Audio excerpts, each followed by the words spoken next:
to downtown LA, boys and girls. I think I bought a tripod here once, actually. In each set piece, we're trying to create differentiation between each track. So we'll use the roof, we'll use this room, we'll use that room, we'll use the stairs. He's going to bring some props. We'll do it where we're going to acquire himself, But I mean, this is almost 360. That's like a side edge. Or if you wanted to, you could completely recompose it. It's up to you. If you wanted to get backlit, you have to shoot this. Yeah. That's the only thing. Yeah. So for shooting here, we're getting. Yeah, I think that they want to, because of the movement of back to city, they want Sure. to stick to this. I'm saying like black these out, Yeah. basically. So it was just an idea that I forgot, Yeah. See something different. I think just because like we don't have like big ass 20K.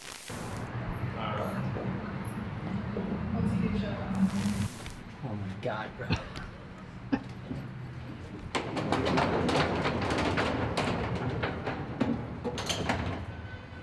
Here we go. Okay, there's the light.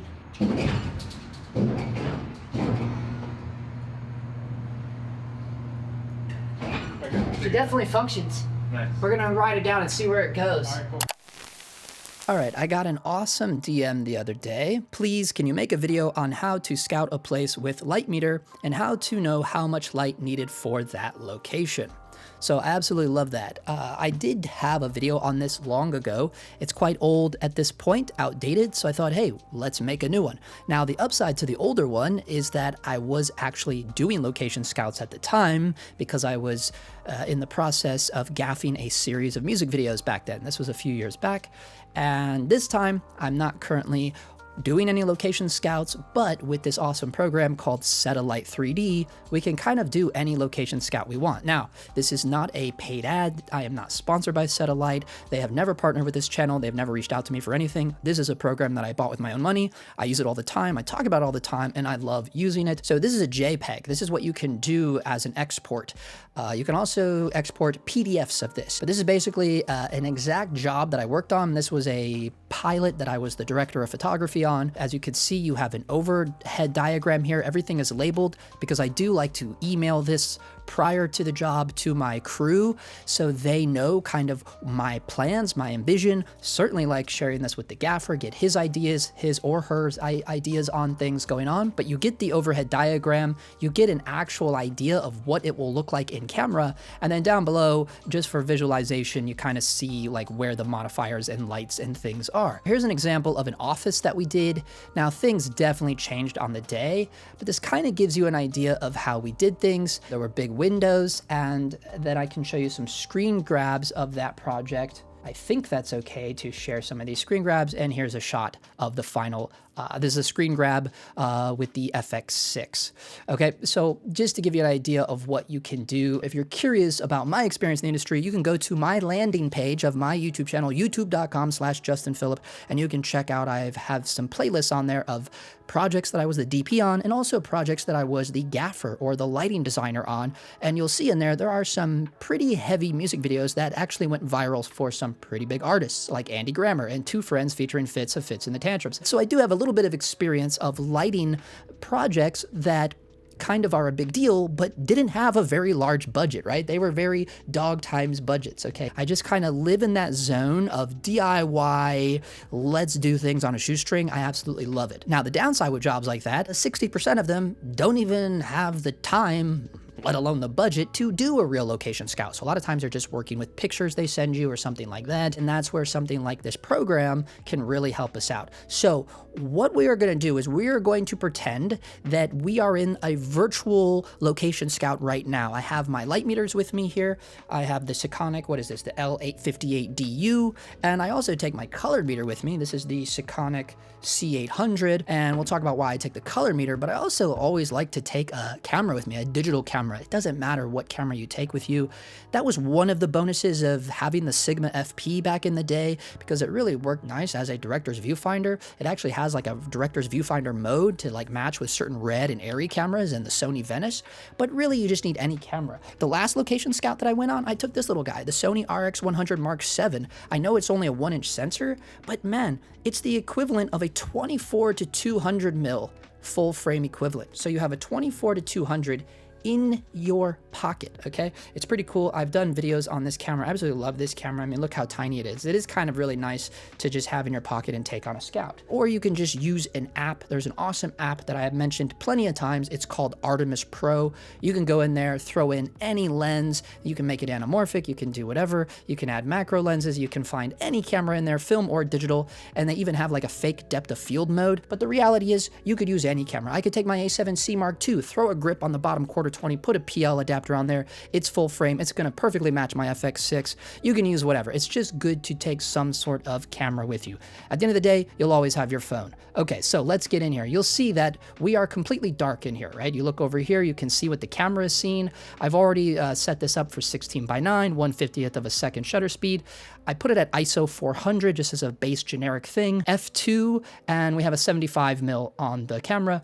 I haven't, and let me adjust the white balance here just for the sake of this. Let's just say when you're indoors, you're gonna mix things up a little bit. I don't know. I'm just gonna put it at like 4500. Hell, who cares? It's completely dark because we have a situation here where this Arri M90 back here, they have Arri lights, they have aperture lights in this program. It's pretty cool, right? So we have this Arri M90. What it's doing in this scenario though, I'm letting it stand in for the sun, right? That's what this M90 is doing back here. It's our sun, quote unquote, in this virtual location scout, okay?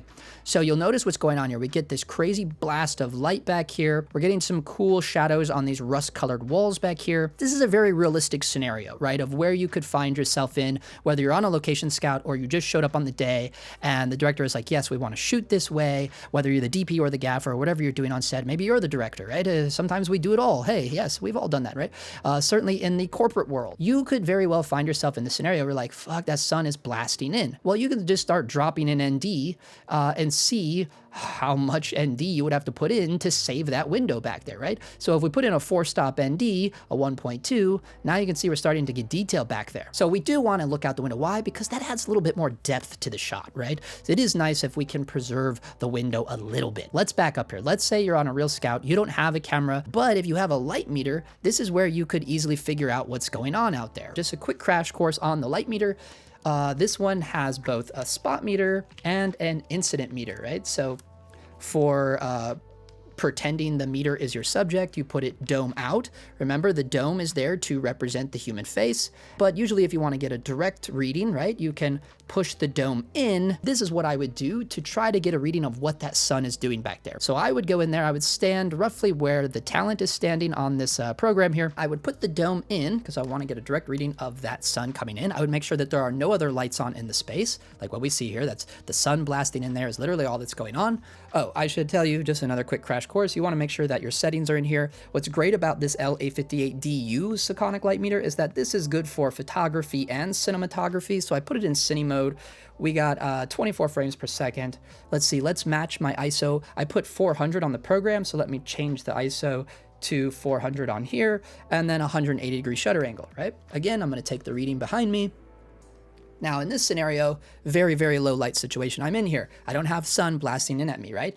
I got a half f-stop and only 0.90 foot candles, 0.90 foot candles, just under 1 foot candle. There is like no light going on in my current scenario, right? That would not be the case of this location scout, right? That light is really booming in there. This is very important of why it is to have kind of an advanced light meter, because those foot candles are going to come in handy. Now, a lot of Americans like to go by lux. It doesn't matter. Lux, foot candles, it's all the same shit. I use foot candles because the numbers are generally much smaller, and that way it's just less numbers to do math in my head. Essentially, it's just telling you the true value of the light, because the f-stops is heavily influenced by the camera settings. Foot candles are never influenced by the camera settings. Foot candles is the reality of what the light is doing in terms of illuminance, okay? But what I'm gonna do right now to get a more realistic reading of what a sun would be doing, I'm just going to open the door here in the office and I'm gonna get a reading of what the sun is doing blasting in. So give me 1 second here. Now, keep in mind, when I took the reading, I kept the dome in and I just held it towards the source. And I don't know if you guys can see this on here, but first of all, it's an f8 split. So a split is when it's between f8 and the next one up would be f11. So f8 split, it's between 8 and 11. And the foot candles is 320 foot candles. Okay, so let's say that that's actually what's going on in our virtual scenario here. Keep in mind, in camera, according to what we've set up here with our ISO 400, we want to actually be shooting at f2, keep it a little soft, keep it a little shallow, but we are severely blowing out that window, again, because the window is giving us an 8 split. Every time you make a jump and a stop, the light doubles. That's the first thing you got to wrap your mind around, right? If you don't know metering at all. So as soon as you jump from a 2.8 to an f2, now you are letting in twice as much light on the sensor. Right? So that's something to remember. Every time you open up one stop, you're getting twice as much light, okay?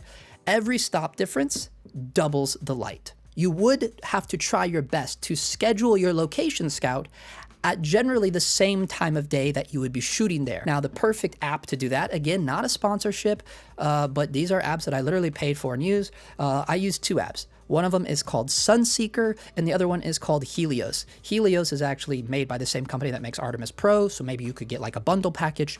Either way, there are tons of them, guys. There are tons of sun apps and programs out there where you can track the sun for any time of any day in the future or the past, right? So it is a great way for you to say, hey, according to Sunseeker, this is when the sun is going to be hitting the back side of the house or whatever side of the house this window is on. Let's go schedule our location scout for that same time of day, so we'll be generally in the same ballpark, right?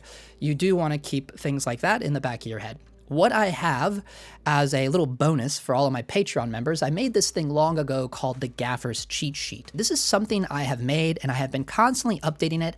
I try to keep it updated. These are all lights that I've actually worked with. All of these readings are taken from a 3-meter distance. I think that's a good rule of thumb as a basis to start your test of any light, right? It's realistic. So anytime you're looking at specs, I always try to find the 3-meter readings, right? Sometimes they don't have it on the specs, so that's when you have to try to get the light in your hands for yourself. These are all lights that I took my own readings on, as obviously, as you can tell, the ARRI M18 is at the top. I have single point sources, we have panel matte sources, and of course the tubes, okay? And then rags are on this thing too. It's good to know that when you're using rags, AKA diffusion, each one of those things are going to cut light to some degree. Obviously muslin, real muslin, you're losing a fuck ton of light, right? Close to 5 stops. Every manufacturer kind of has a different thickness of muslin. If you're like me and you're cheap and you go to Joann Fabrics, it's going to be very thin compared to what you would get from like industry standard, like modern studio equipment. Keep in mind, the foot candles are important because it's not influenced by the camera settings. The foot candles, or the lux, is the reality of what the light is doing in terms of illuminance, okay? We're in a scenario here where we either have to put another light outside, preferably outside, through this other side window here. Hopefully there's a side window, because generally what I like to do is I will put a light outside, pumping through the window, and then break it off, right? Like diffuse it once it comes through the window. Some guys like to break it before it comes through the window, and that just makes more sense because it's less shit inside. I like it to come through the window first, and keep in mind, the window is gonna diffract the light. So you are losing a little bit of light there. Some glass windows are tinted. The tint is gonna really screw you over. But that's usually what I'll do. I'll usually just have a little 4x4 inside so we can soften it even more. Or sometimes if it's too tight, or whatever the case may be, sometimes we just put the cloth outside. So if it's outside, we'll generally have like an 8x8 and then we'll pump it through the 8x8 and then through the window. However you like to do it. But that's why we need to know the foot candles, because we need to know what we're up against. We need to know what lights to bring with us so we don't end up on the day going, oh, well, we don't have enough firepower. Now, can we please move the location, please? Can we go somewhere else? Because we can't battle this window out here that's pumping in 320 foot candles of light aka an f8 split, and you guys want to shoot at an f2. It's a lot of level. We got to come way down. We got to come down 4 stops. And again, if we add the ND in camera, you'll see it real time. I put a 4-stop ND in here. At least here on a 1.2, we can start to see the window frame a little bit. But keep in mind, you know, we could do all the tricks. We could hang shears there, and you could even double layer shears and then real curtains. Also, what I like to do outside, have an 8x8 or maybe even something bigger like a 12x12, and you could really soften that sun in as it's coming in, and you'll lose foot candles there immediately. So if we jump back to the gaffer's cheat sheet here, now again, keep in mind, these aren't going to be super accurate. This is based upon, you know, just kind of an average, right? Because again, every manufacturer, you know, there's no standard for diffusion cloths. Just take this with a grain of salt, but this gives you a general idea. It's better to be over prepared than not prepared at all. What I mean by that is it's better to have a super powerful light than not enough light. If you go, damn, that's 320 foot candles, let's get it down to like at least a 5.6. Because if you're on a tight budget, you know, you might not have a light that could compete with that 320 foot candles, right? Especially if you're wanting to shoot an f2.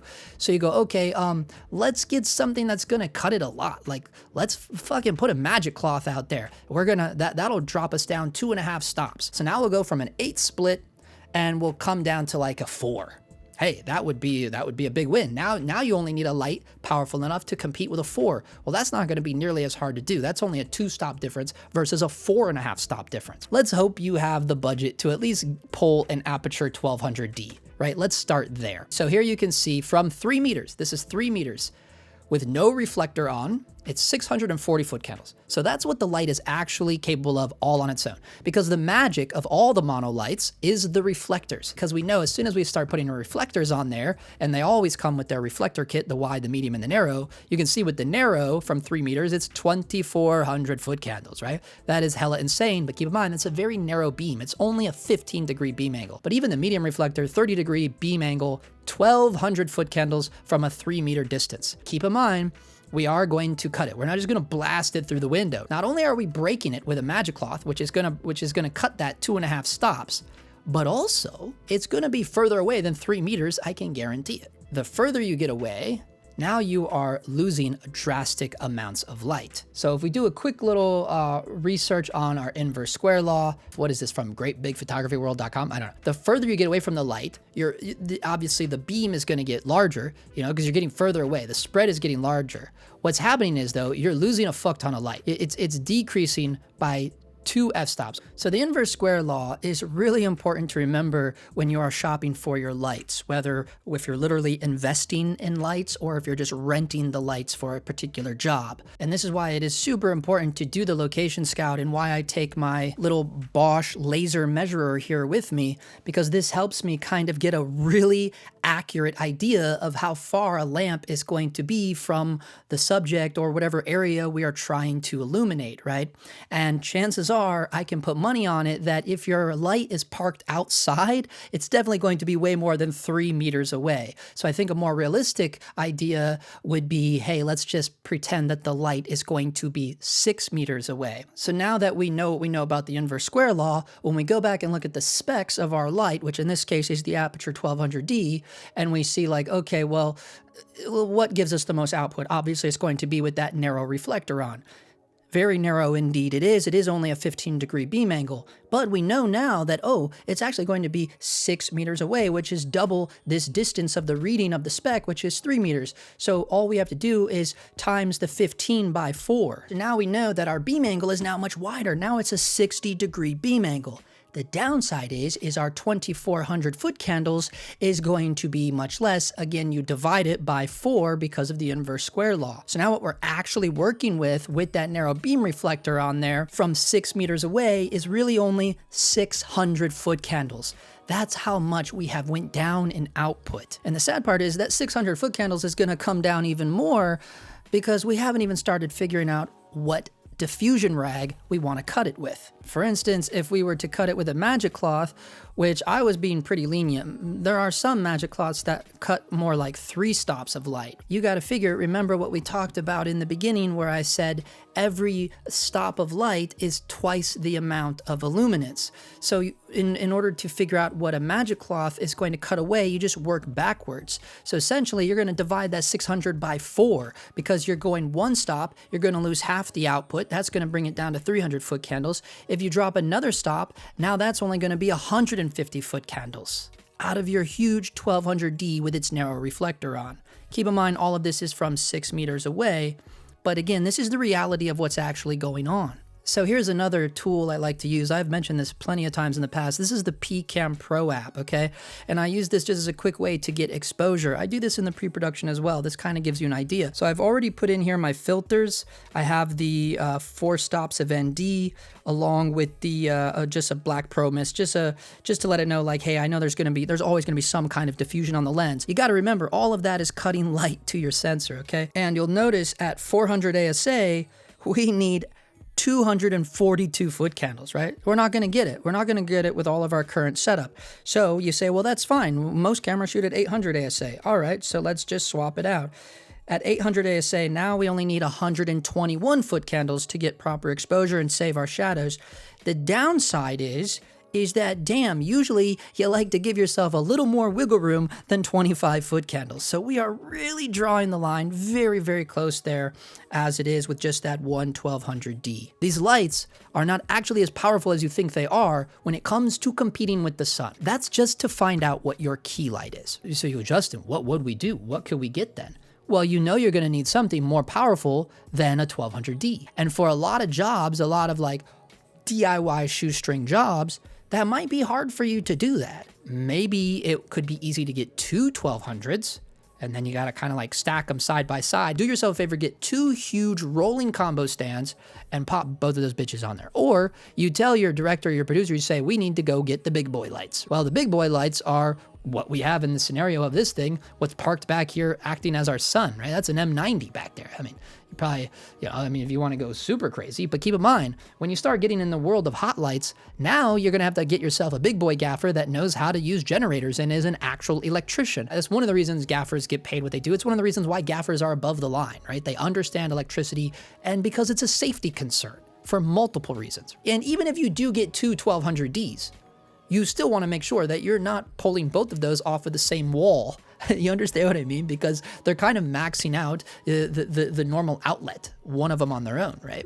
So now you're gonna have to think about, okay, we gotta make sure we got enough stingers. We wanna kind of understand the layout of the land, maybe take a look at the breaker box of wherever you're shooting at and go, okay, we don't want both these 1200s pulling off of the same wall because they're generally gonna be pulling off the same breaker, and you don't wanna trip any breakers in some old ass house in LA that you're shooting in. So you just need to be aware that when you're working with these lights, there is a certain level of understanding of electricity involved as well. Even if it's LEDs, certainly if it's powerful LEDs like the 1200s. So now that you know that, okay, yeah, we're going to need a couple magic cloths because we want to break our 2 1200Ds. We know we need 2 1200Ds. We know we need 2 rolling combos. Okay, we know that we need a couple 6x6, maybe even, honestly, guys, if you're putting them outside, just get 2 8x8s. Maybe even get, but here's the problem too. Anytime you start getting bigger rags, that's more crew, because the bigger your rags get, it's gonna require more sandbags, more stands, more hands to tie down the bigger, anything 8x8 and up, you need more grips. That's more manpower you need on set when you start getting rags 8x8 and above, especially if you're putting them outside. It's dangerous. Again, it's a safety concern, right? So you gotta think, this is stuff you need to be in conversation with your producers and directors about in the low budge land, because in the low budge land, they think, hey, one guy can do all of this shit. And that's ridiculous. The biggest thing to shut down any low ball skeezy producer is to just talk about safety. Just keep talking about safety. No, we're not doing that. It's dangerous. That is the number one thing that most of them won't give too much pushback on, although that's not true. It just depends on the skeeziness of the producer, right? No shade to producers, but, we've worked with plenty enough of them that are, could care less about safety of human beings. I mean, that's why so many bad things have happened on set. Let's just be real here, right? So, but the reality is that, yes, safety is a huge concern across the board, no matter what you're doing on a set, right? We're supposed to be out here having fun. We have a dream job, right? So don't forget that no one should be losing their lives over playing make-believe. And when you start fucking with big-ass lights, you know, you're fucking with voltage, you know, yeah, it's a big deal. Or even a big ass light that's not rigged properly, or you get a 12 by 12 and you got one dude that barely knows how to set a C-stand, and now he's out there all by himself having to, like, you know, control this 12 by 12. Wind comes through, you know, especially if you're up in the valley, and it blows over and it fucking lands on someone's head, right? And now you have a huge problem. Now you have a huge lawsuit. So I know we're getting down a little bit of a rabbit hole here, but yeah, that's generally how you can see the price tag starts going up even in the low budget world, because all of this shit adds up. You need the rags adds to manpower. You need more lights. You're gonna need not one 1200D, we need two 1200Ds, and we're only on the key lights, right? We haven't even begun to talk about what do we need for, what are we gonna do for fill? You're just gonna throw a floppy in there? Like, what do we wanna do? And you can start to visualize this pretty simple. We could put a light in here. So I think they have a 1200D in here, I'm not sure. Yeah, now because this is a program, I can probably get away with just like putting one light in here because it's just kind of silly. Let me move this wall so I can get it outside, okay? But even on the program here, I mean, you can see like it's still not quite bright enough. So let me just try to adjust some things here. Okay, yeah, so you get it through the window there. Okay, so now you see what we're good with, but there's no diffusion in here, right? It's just blasting through the window on her head. In here, there are some helpers. And what do we want to use? A diffuser panel. Okay, we throw this in here. We can make it bigger. We'll make it super big, but just to give you an idea of what we're working with here, like let's just say like it's 2 meters that way, and then the length is 2 meters that way. So now we got a pretty decent diffusion in here.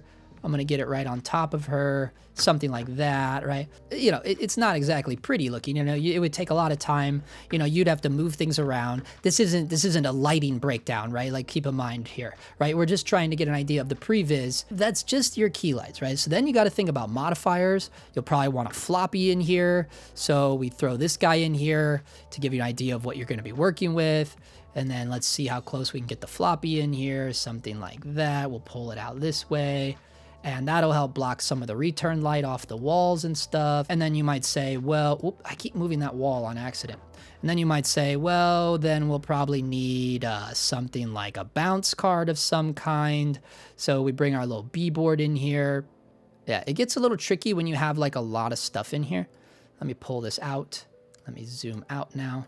It's a little tricky. This program is a little pain in the ass if they're watching. It's like, we still have some kinks here to work out. I'm just trying to like kind of like round out the light so you understand what's going on here. And again, this is more stuff to add, right? Floppies, do you have little bead boards? And then you got to think about, like, we're not just going to be in an empty ass room. Hopefully you have some sort of production value. Then you got to think, like, let's get some lights back there that have practicals, right? Let's get some lamps and shit back there. And then, like, do we have that on the van? Do we have Astera Nix bulbs?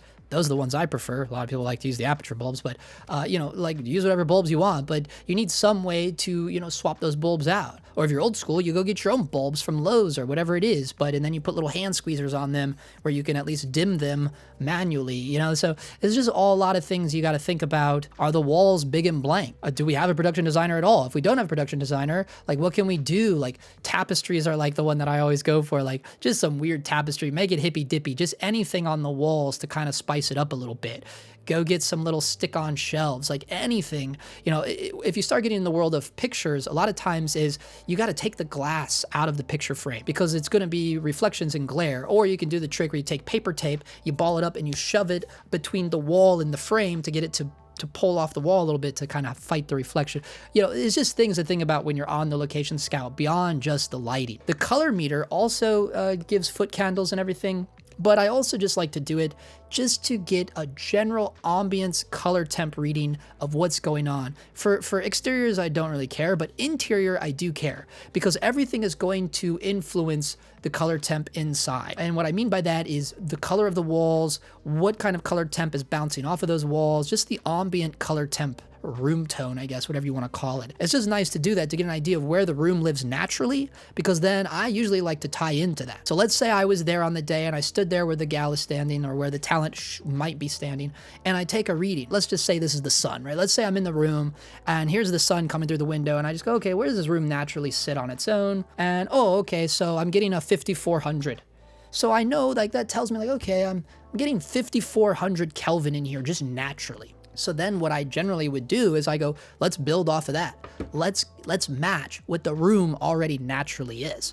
Try to. because you can use this to match it. Like you go to your target color temp here, you type in target and you go, yeah, if you want to be super neutral and you tell it, yeah, I want to know what I need to do to keep it at 5400 Kelvin. It'll tell you what you need to do for lighting gels, camera filters, your white balance, what to change the tint to. It tells you everything what to do. Either way, that's how you can use the color meter and the light meter on a location scout. And even if you don't have the budget or the ability to do a real location scout, have them send you some photos and you can build your own in a program similar to this, right? So there we go, folks. Wow, that was super long-winded. I was talking really fast because we have a lot to do today. There you go. That's how I approach it. That's what I do. It's all about those foot candles, man. And it's all about paying attention to the specs. Every freaking light known to man out there nowadays has the specs on it, and you can use this to your advantage, right? Look at the reality of what the lights do with the reflectors, without the reflectors. Okay, anyways, I hope that helped you guys out. Obviously, I know there's gonna be questions because I'm not super articulate, all right? I'm not the world's best teacher, I will admit that, but I try my best to explain things on a very realistic blue-collar way. Hope it's helpful. If you have questions, DM me on Instagram over at Kid Tech, or just drop comments here. I'll respond to those usually. But we also have the Patreon. Those are exclusive weekly videos where I break down all my jobs. Again, that's the job I showed you where we were working with the making images like that for the pilot that I was the DP on.